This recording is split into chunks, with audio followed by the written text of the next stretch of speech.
사람들은 부처님을 멀리 있는 존재로 생각합니다. 산속 깊은 곳에서 세상과 단절한 채 화려한 금빛 좌대 위에서 고요히 미소 짓는 분이라 떠올립니다. 그러나 부처님은 세상에서 도망치라고 말씀하지 않으셨습니다.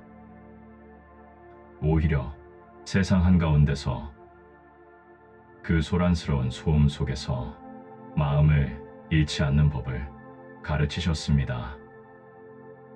오늘도 차가운 새벽 공기를 가르며 출근을 해야 하는 사람이 있습니다. 눈을 뜨는 순간부터 천근만근 마음이 무겁고 아직 아무 일도 시작되지 않았는데 이미 영혼이 지쳐버린 사람이 있습니다. 부처님은 이런 사람들을 이미 알고 계셨습니다. 2500년 전에도 삶의 무게에 짓눌려 신음하던 중생들을 향해 부처님은 따뜻한 손을 내밀며 이렇게 말씀하셨습니다. 하루를 시작하기도 전에 마음이 무거운 자여, 그대는 이미 많은 것을 견뎌왔다. 이 말이 당신 이야기 같다면 지금 이 순간만큼은 자리를 뜨지 마세요. 당신이 매일 겪는 그 지긋지긋한 일상이 사실은 가장 고결한 깨달음으로 가는 길임을 오늘 부처님의 목소리로 들려드리겠습니다. 직장 생활은 몸보다 마음을 먼저 닳게 합니다.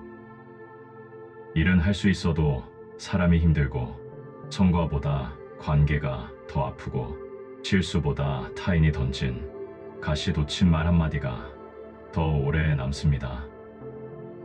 부처님은 이것을 이미 고라고 부르셨습니다. 많은 이들이 묻습니다. 왜 저에게만 이런 시련이 오나요? 제가 무슨 죄를 지었나요? 하지만 부처님은 고통이 특별한 사람에게만 오는 것이 아니라고 하셨습니다. 살아간다는 것은 이미 고통 속에 발을 들이는 것이다. 우리가 직장에서 겪는 스트레스와 배신, 그리고 불공정함은 당신이 부족해서 생기는 결함이 아닙니다. 그것은 삶이라는 바다에 필연적으로 일어나는 파도와 같은 것입니다. 부처님은 그럼에도 절망하지 않으셨습니다. 왜냐하면 파도를 멈출 수는 없어도 그 파도를 타는 법을 배우면 고통 속에서도 길을 찾을 수 있기 때문입니다. 직장에서 당신이 가장 많이 흔들리는 순간은 언제입니까?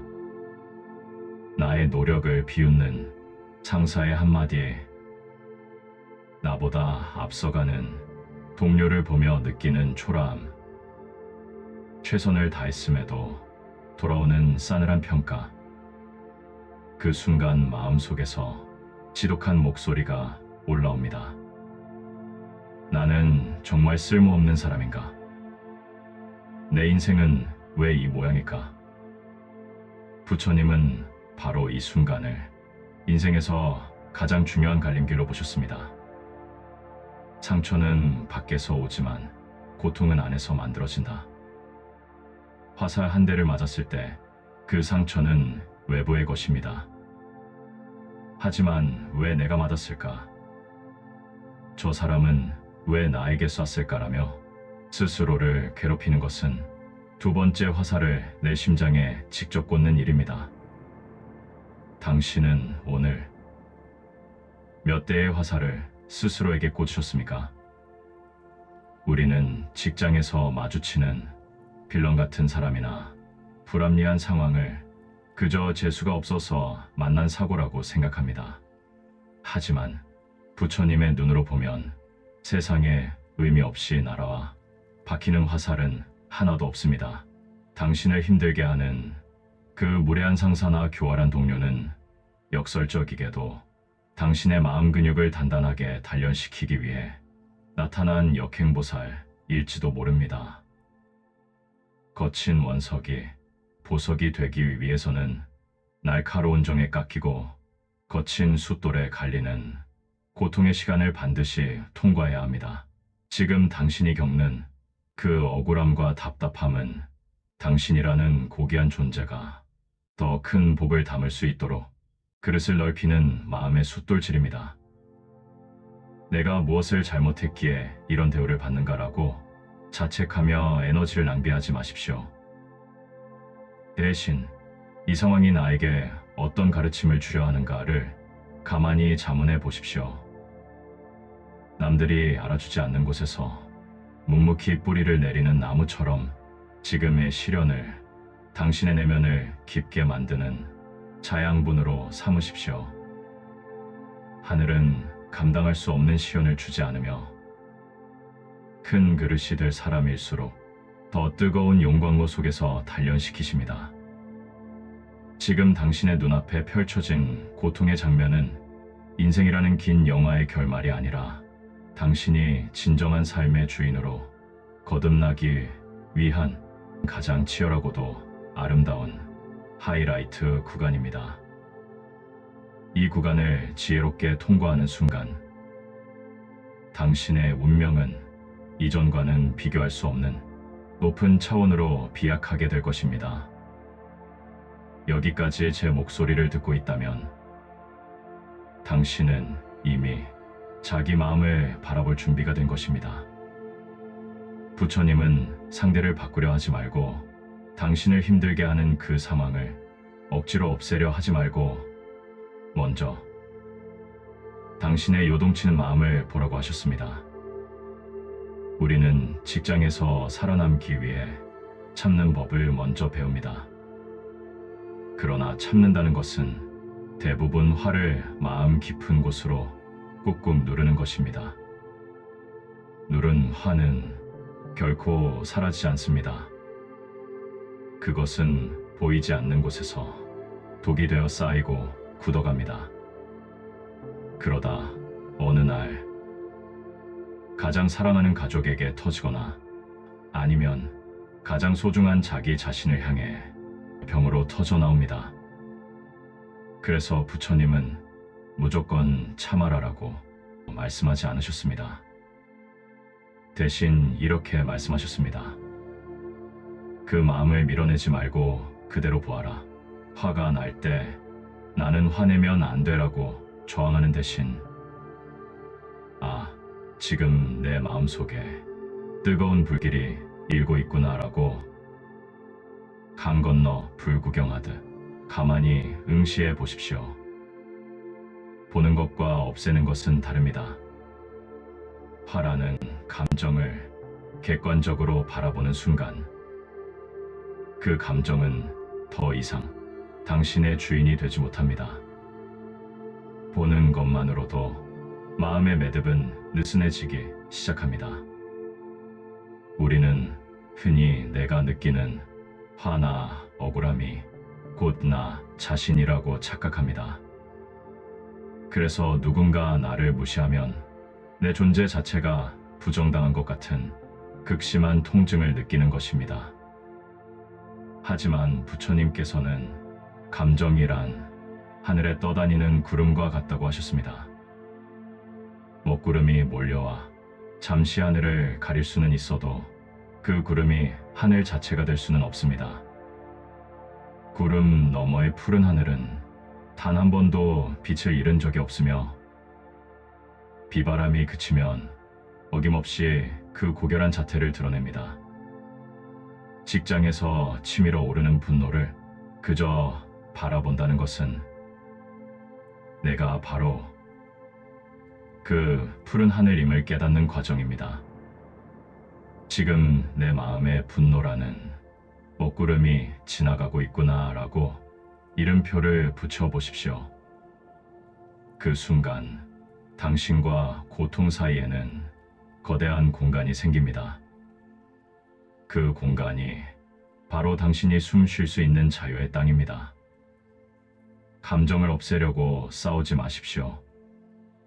싸우면 싸울수록 그 감정은 당신의 에너지를 먹고 더 괴물처럼 커질 뿐입니다. 그저 길가에 핀 이름 모를 풀을 보듯 무심하게 그 마음을 지켜보며 내버려 두십시오. 인연에 따라 찾아온 감정은 당신이 붙잡지 않으면 반드시 인연에 따라 스스로 흩어지게 되어 있습니다. 이것이 바로 부처님이 말씀하신 무소의 뿔처럼 당당하게 걷는 법입니다. 감정의 폭풍 한복판에서도 당신이 관찰자로 깨어 있을 때 직장은 더 이상 당신을 소모시키는 지옥이 아니라 당신의 영혼을 연마하는 가장 고귀한 수행처가 됩니다. 폭풍이 지나간 뒤 더욱 맑게 개인 하늘처럼 이 과정을 통과한 당신의 내면은 그 어떤 세상의 풍파에도 결코 깨지지 않는 단단한 다이아몬드가 되어 있을 것입니다. 이제 숨을 한번 천천히 쉬어도 좋습니다. 잠시 모니터에서 눈을 떼고 당신의 호흡을 느껴보십시오. 부처님은 직장이라는 거친 정글에서 무너지지 않기 위한 아주 중요한 기준을 하나 제시하셨습니다. 그대가 지켜야 할 것은 지위도 아니고 평가도 아니며 오직 마음이다. 수많은 사람이 월급을 지키기 위해 자존감을 잃고 관계를 유지하기 위해 자신의 영혼을 버립니다. 높은 직급을 얻기 위해 동료의 뒤통수를 치고 회사의 인정을 받기 위해 몸을 망가뜨립니다. 그러나 부처님은 차갑게 경고하셨습니다. 마음을 잃은 채 얻은 것은 결코 그대를 지켜주지 못한다. 퇴근길에 손에 쥔 월급 봉투가 아무리 두꺼워도 마음이 텅 비어 있다면 그것은 모래 위에 쌓은 손과 같습니다. 당신이 직장에서 얻은 직함은 은퇴와 함께 사라지지만 그 안에서 닦아온 당신의 인품과 마음의 근육은 영원히 당신과 함께합니다. 이 말은 아마 당신에게 아프게 다가올지도 모릅니다. 지금껏 우리는 세상을 이기는 법만 배웠지 나를 지키는 법은 배우지 못했기 때문입니다. 부처님은 무조건 이겨내라는 말을 하지 않으셨습니다. 이긴다는 말 속에는 항상 상대를 적으로 규정하는 긴장이 숨어 있습니다. 부처님은 대신 통과하라고 말씀하셨습니다. 이 시간은 그대를 해치기 위해 온 것이 아니라 지나가게 하기 위해 왔다.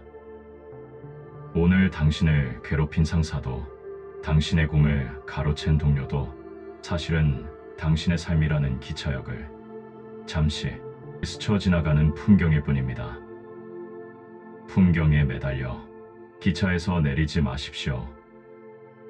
당신은 목적지를 향해 계속 가야 할 사람입니다.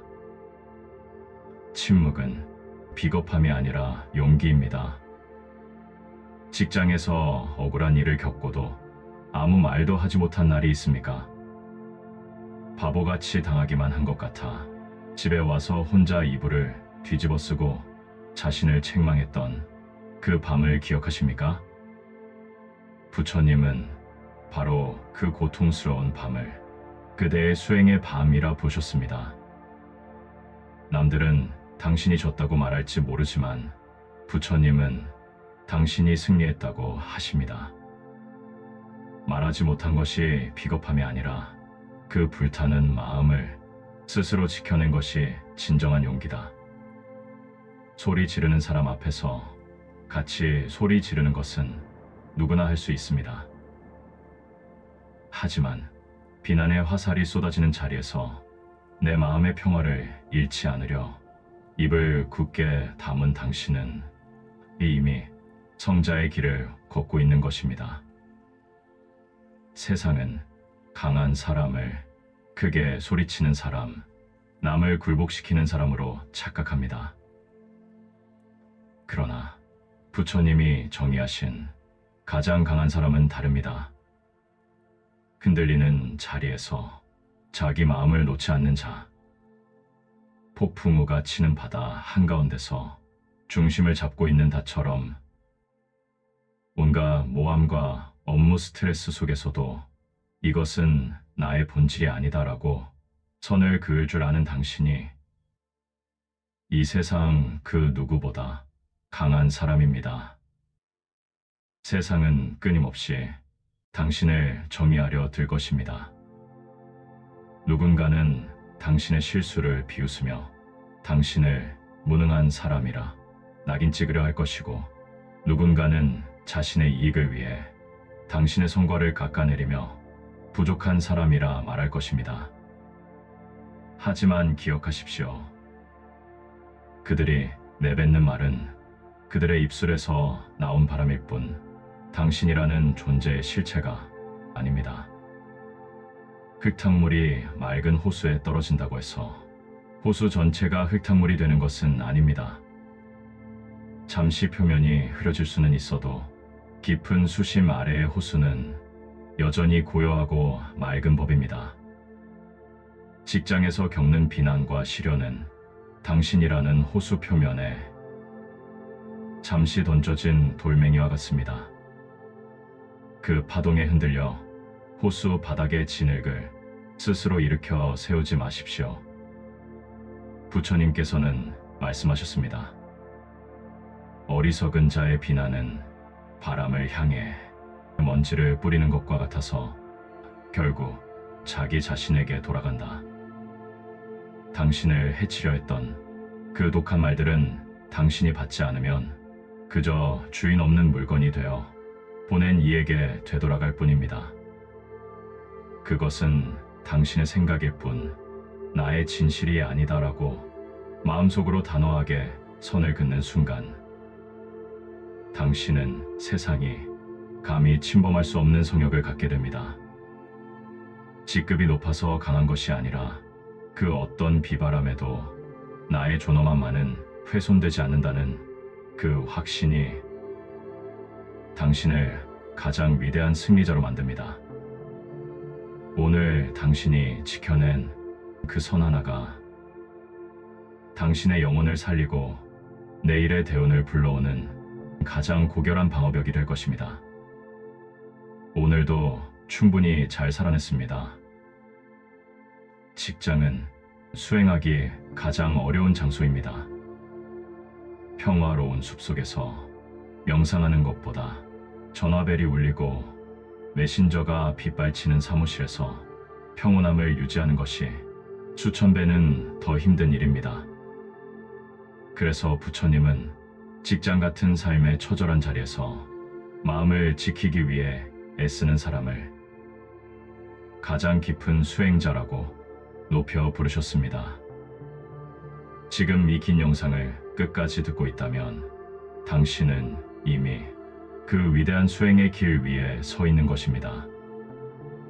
당신은 이미 깨닫기 시작했습니다. 직업은 내가 하는 일일 뿐 나의 존재 자체가 아님을 말입니다. 부처님은 마지막으로 당신의 어깨를 토닥이며 말씀하십니다. 오늘도 마음을 잃지 않았다면 그대는 이미 충분히 잘 살아냈다. 내일 또다시 무거운 눈을 뜨고 출근해야 할지라도 오늘 밤만큼은 자신을 마음껏 칭찬해 주십시오. 당신은 비겁해서 참은 것이 아니라 소중한 가치를 지키기 위해 인내한 것입니다. 당신은 결코 약하지 않습니다. 당신은 도망치지 않았고 이 모진 세상 속에서도 끝내 자기 마음의 등불을 끄지 않았기 때문입니다. 부디 잊지 마십시오. 회사의 직함은 당신을 대신할 수 없지만 당신이 지켜낸 그 고요한 마음은 우주를 대신할 만큼 귀중합니다. 당신의 내일 출근길이 조금은 더 가벼워지기를 당신의 책상 위에 부처님의 자비로운 빛이 함께하기를 진심으로 발언합니다. 성불하십시오.